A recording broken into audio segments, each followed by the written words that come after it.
Hello student, knowledge account YouTube চ্যানেলে তোমাদের প্রত্যেককে স্বাগত জানাই। আমাদের অ্যাপ তোমরা গুগল প্লে স্টোর থেকে ডাউনলোড করে নিতে পারো।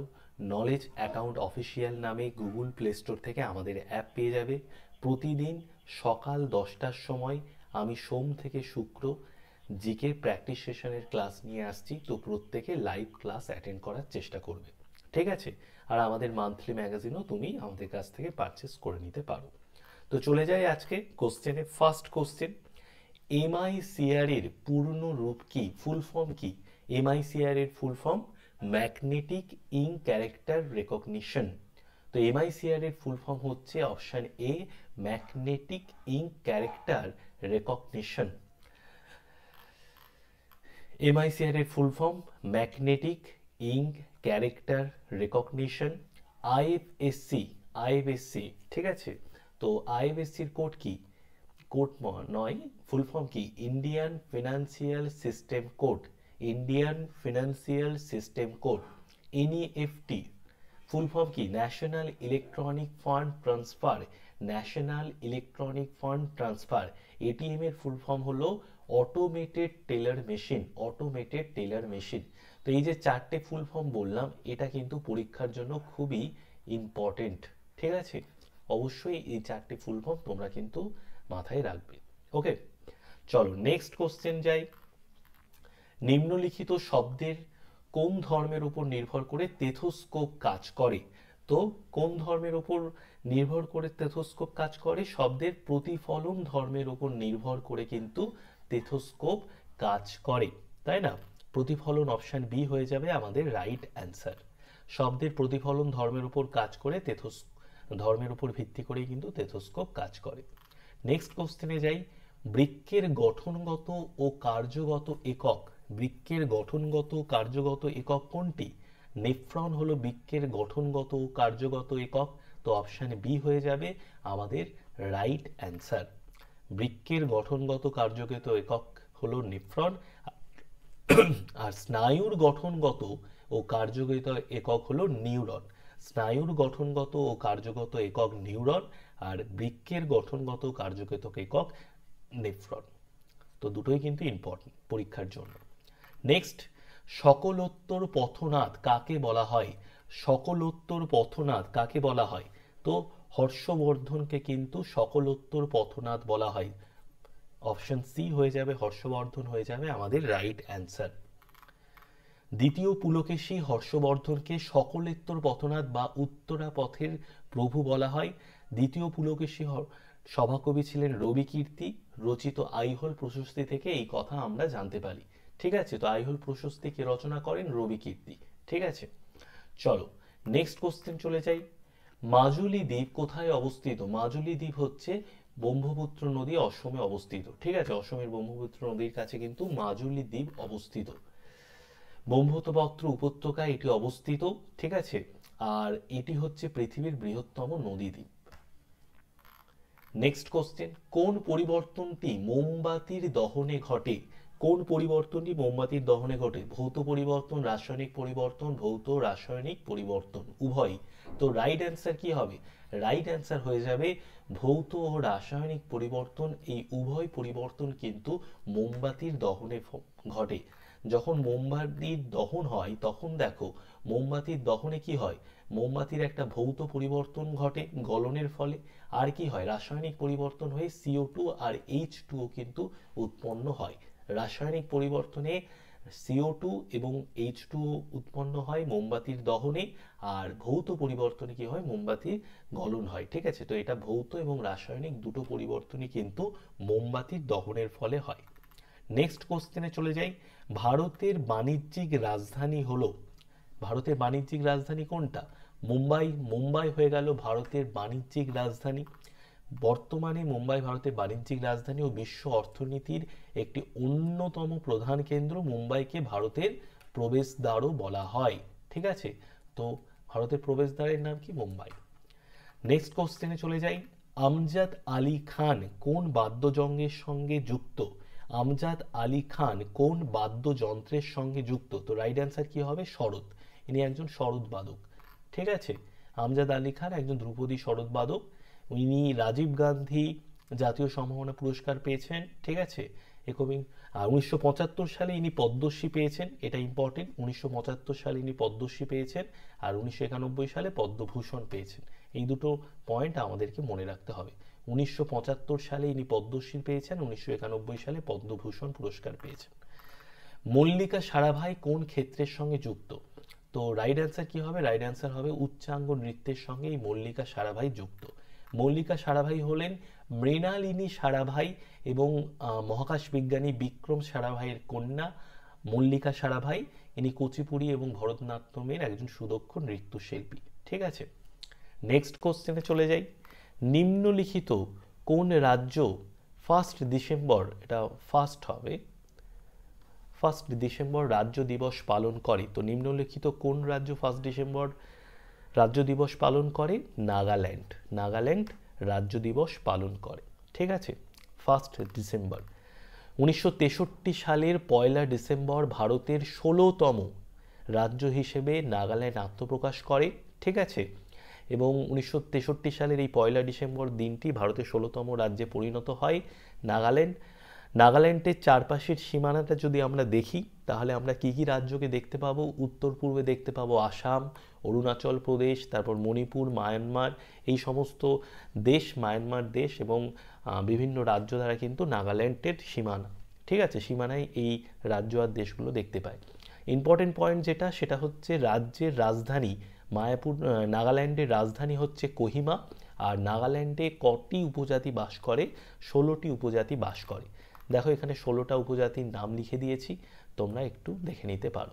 16টা নাগা উপজাতির মধ্যে রয়েছে আঙ্গামি, আও, চাখেসাং, চ্যাং, দিমাসা কাচারি, খিয়াম নিউগ্যান, কোনিয়া, কুকি, লোথা, ফোম, পচুরি, রেংমা, সাংতাম, সুমি, ইমখিয়ং, জেলিয়াং, ঠিক আছে। তো 16টা উপজাতি কিন্তু নাগাল্যান্ডে আছে। নেক্সট কোশ্চেনে দেখি, স্বাধীন ভারতের প্রথম গভর্নর জেনারেল কে ছিলেন? স্বাধীন ভারতের প্রথম গভর্নর জেনারেল ছিলেন চক্রবর্তী রাজা গোপালাচারী, ঠিক আছে, চক্রবর্তী রাজা গোপালাচারী স্বাধীন ভারতের প্রথম গভর্নর জেনারেল। ওকে, এবার দেখো স্বাধীনতার পরে তিনি ছিলেন, চক্রবর্তী রাজা গোপালাচারী ছিলেন ভারতের প্রথম এবং শেষ ভারতীয় গভর্নর জেনারেল। যদি তোমাকে জিজ্ঞেস করে যে শেষ ভারতীয় গভর্নর জেনারেলের নাম কি, ঠিক আছে, তো সেখানেও কিন্তু রাইট অ্যান্সার হবে চক্রবর্তী রাজা গোপালাচারী। তিনি রাজাজি নামে পরিচিত ছিলেন, রাজাজি নামে পরিচিত ছিলেন। রাজাজি ছিলেন স্বাধীনতা পূর্বকালে ভারতীয় জাতীয় কংগ্রেসের সদস্য ও মহাত্মা গান্ধীর বিশেষ অনুগত সমর্থক। লর্ড মাউন্টব্যাটেন ছিলেন ভারতের শেষ British governor general. Lord Mountbatten ছিলেন ভারতের শেষ ব্রিটিশ গভর্নর জেনারেল। আর লর্ড ওয়ারেন হেস্টিংস ছিলেন বাংলার প্রথম গভর্নর জেনারেল। বাংলার প্রথম গভর্নর জেনারেলকে লর্ড ওয়ারেন হেস্টিংস, আর ভারতের শেষ ব্রিটিশ গভর্নর জেনারেলকে লর্ড মাউন্টব্যাটেন। ওকে, মনে থাকবে। চলো নেক্সট কোশ্চেনে চলে যাই। সিন্ধু নদীর উৎপত্তিস্থল, সিন্ধু নদীর উৎপত্তিস্থল কোথায়? মানস সরোবর হ্রদ, ঠিক আছে, মানস সরোবর হ্রদে সিন্ধু নদীর উৎপত্তিস্থল। সিন্ধু নদী উৎপত্তি তিব্বতের মানস সরোবরে হয়েছে। এটি তিব্বত, ভারত এবং পাকিস্তানের মধ্য দিয়ে, তিব্বত মানে এখন বর্তমানে যেটা চীন, তো ভারত এবং পাকিস্তানের মধ্য দিয়ে প্রবাহিত হয়েছে। নদীটি করাচির কাছে গিয়ে আরব সাগরে মিশেছে, ঠিক আছে, করাচির কাছে গিয়ে আরব সাগরে এই নদীটা মিশেছে। কে ভার্নাকুলার প্রেস্ট অ্যাক্ট বাতিল করেন? কে ভার্নাকুলার প্রেস্ট অ্যাক্ট বাতিল করেন? Lord Ripon vernacular press act বাতিল করেন। লর্ড রিপন হয়ে যাবে আমাদের রাইট অ্যান্সার। লর্ড রিপন 1882 সালে ভার্নাকুলার প্রেস অ্যাক্ট বাতিল করেন। আর এই অ্যাক্ট চালু কে করেছিলেন? 1878 সালে লর্ড লিটন চালু করেছিলেন। নেক্সট কোশ্চেন দেখি। শাল হচ্ছে এক ধরনের সরলবর্গীয় বৃক্ষ, চিরসবুজ বৃক্ষ, ম্যানগ্রোভ ও পর্ণমোচী বৃক্ষ। তো শাল কি? শাল হচ্ছে এক ধরনের পর্ণমোচী বৃক্ষের উদাহরণ। পর্ণমোচী বৃক্ষ হলো শাল। সরলবর্গীয় বৃক্ষ কোনগুলোকে বলবো? কোন গাছগুলোকে? পাইন, দেবদারু, ফার, স্পু, উইলো, এলম, এগুলো হচ্ছে সরলবর্গীয় বৃক্ষের উদাহরণ। চিরসবুজ বৃক্ষ কোনগুলো? শিশু, গর্জন, রোজউড, এগুলো হচ্ছে গিয়ে তোমার চিরসবুজ বৃক্ষের উদাহরণ। ম্যানগ্রোভ বৃক্ষ, সুন্দরী, গড়ান, গেওয়া, এগুলো তো ম্যানগ্রোভ বৃক্ষের উদাহরণ। পর্ণমোচী বৃক্ষ, শাল, সেগুন, অর্জুন, এগুলো হচ্ছে গিয়ে তোমার পর্ণমোচী বৃক্ষের উদাহরণ। ঠিক আছে, তো রাইট অ্যান্সার আমাদের পর্ণমোচী বৃক্ষের উদাহরণ হলো শাল। নেক্সট দেখি, ভারতে রেল ও তার ব্যবস্থার প্রবর্তন কে ঘটান? তো ভারতে রেল ব্যবস্থার প্রবর্তন কে ঘটিয়েছিলেন? লর্ড ডালহৌসি। লর্ড ডালহৌসি ভারতে রেল ব্যবস্থার প্রবর্তন ঘটিয়েছিলেন। লর্ড ডালহৌসিকে তার জন্য ভারতে রেলপথ নির্মাণের পথিকৃৎ বা ভারতের রেলপথের জনক বলা হয়। কাকে বলা হয়? লর্ড ডালহৌসিকে। লর্ড ডালহৌসিকে ভারতের রেলপথের জনক বলা হয়। তার আমলেই, লর্ড ডালহৌসির আমলে 1853 সালের 16ই এপ্রিল বোম্বাই থেকে থানের মধ্যে 21 মাইল পথের রেলযাত্রা শুরু হয়। ঠিক আছে, চলো নেক্সট কোশ্চেন। ব্রাহ্ম সমাজ কে প্রতিষ্ঠা করেন? ব্রাহ্ম সমাজ প্রতিষ্ঠা করেন রামমোহন। রাজা রামমোহন রায় ব্রাহ্ম সমাজ প্রতিষ্ঠা করেন। তো অপশান বি হয়ে যাবে আমাদের রাইট অ্যান্সার। ভারতীয় নবজাগরণের অগ্রদূত রাজা রামমোহন রায় 1828 সালের 20শে আগস্ট একেশ্বরবাদ প্রচারের উদ্দেশ্যে ব্রাহ্ম সমাজ প্রতিষ্ঠা করেছিলেন। কত সালে? 1828 সালে। কোন দিন? 20শে আগস্ট। কিসের জন্য? একেশ্বরবাদ প্রতিষ্ঠার জন্য। একেশ্বরবাদ প্রতিষ্ঠার জন্য রামমোহন ব্রাহ্ম সমাজ প্রতিষ্ঠা করেছিলেন একেশ্বরবাদ প্রচারের উদ্দেশ্যে। বিলায়েত খান কোন ক্ষেত্রের সঙ্গে যুক্ত? যন্ত্রসঙ্গীতের সঙ্গে যুক্ত হচ্ছেন বিলায়েত খান। বিলায়েত খান হচ্ছেন উস্তাদ বিলায়েত খান, পুরো নাম হচ্ছে বিলায়েত হুসেন খাঁ। ঠিক আছে, তার জন্ম এবং মৃত্যুটা আমরা দেখে নিই। 28 আগস্টে জন্ম 1928 সালে, 13ই মার্চ 2004 সালে তার মৃত্যু। তিনি ছিলেন ভারতীয় শাস্ত্রীয় সঙ্গীতের বিখ্যাত একজন বাঙালি সেতার বাদক। ঠিক আছে, তো যেহেতু বাঙালি, কোশ্চেনটা আমাদের কাছে কিন্তু ইম্পর্টেন্ট। চলো নেক্সট কোশ্চেনে চলে যাই। লর্ড আরউইনের পরে কে ভারতের ভাইসরয় হন?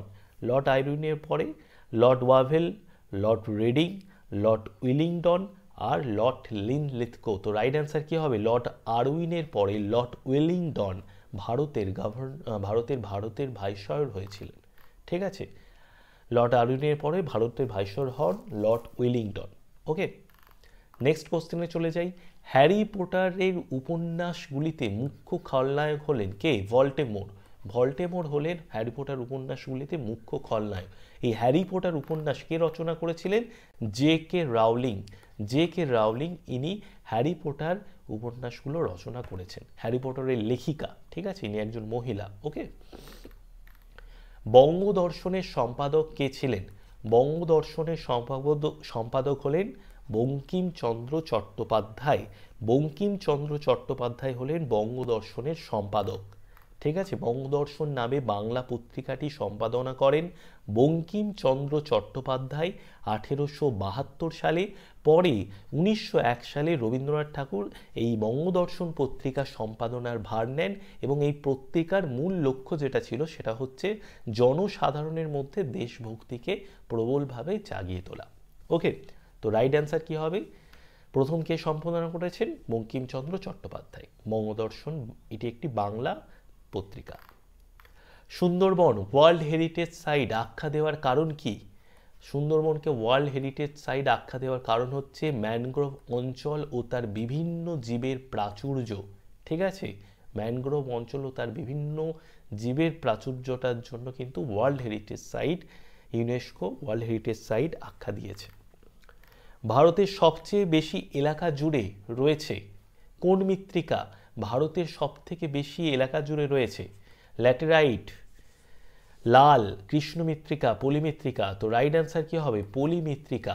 পলিমৃত্তিকা ভারতের সবচেয়ে বেশি এলাকা জুড়ে কিন্তু রয়েছে। ঠিক আছে, পলিমৃত্তিকা ভারতের প্রায় 46% জায়গা জুড়ে রয়েছে। এরপর আছে কৃষ্ণ মৃত্তিকা, কত পার্সেন্ট জায়গা জুড়ে? 16.6% জায়গা জুড়ে। এরপর লাল মাটি 10.6% জায়গা জুড়ে রয়েছে। ল্যাটেরাইট মাটি 8% জায়গা জুড়ে কিন্তু ভারতবর্ষে আছে। তো রাইট অ্যান্সার কি হবে? পলিমাটি। ঠিক আছে, পলিমাটি সর্বাধিক এলাকা জুড়ে রয়েছে। স্কারভি রোগ প্রতিহত হয় কোন ভিটামিন দ্বারা? স্কারভি রোগ প্রতিহত হয় কোন ভিটামিন দ্বারা? তো ভিটামিন সি দ্বারা কিন্তু স্কারভি রোগ প্রতিহত হয়। তো অপশন সি ভিটামিন সি হয়ে যাবে আমাদের রাইট অ্যান্সার। স্কারভি রোগ প্রতিহত হয় কোন ভিটামিন দ্বারা? ভিটামিন সি দ্বারা।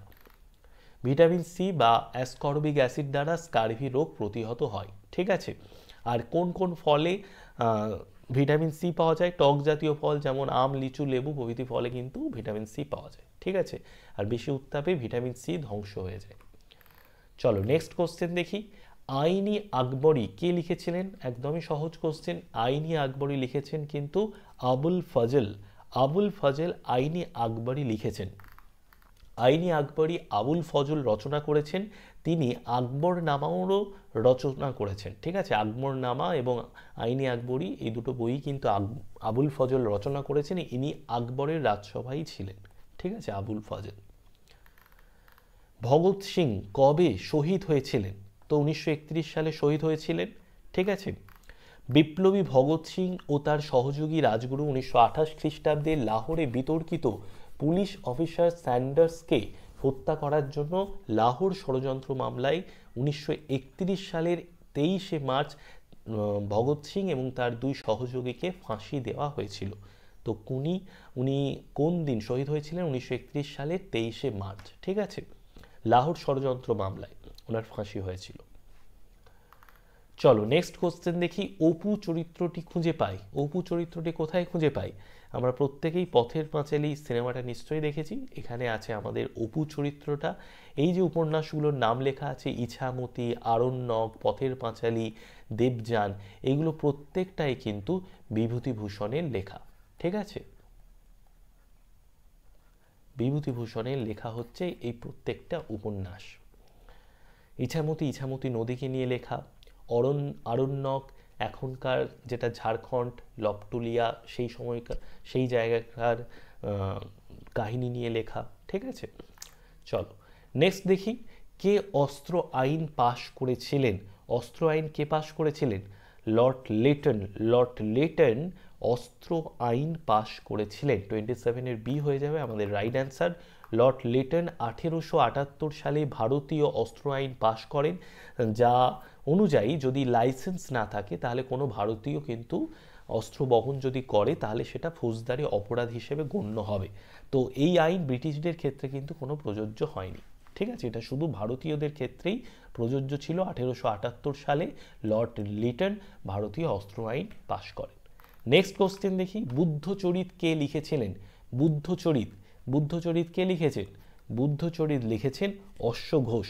অশ্ব ঘোষ বুদ্ধচরিত রচনা করেছেন।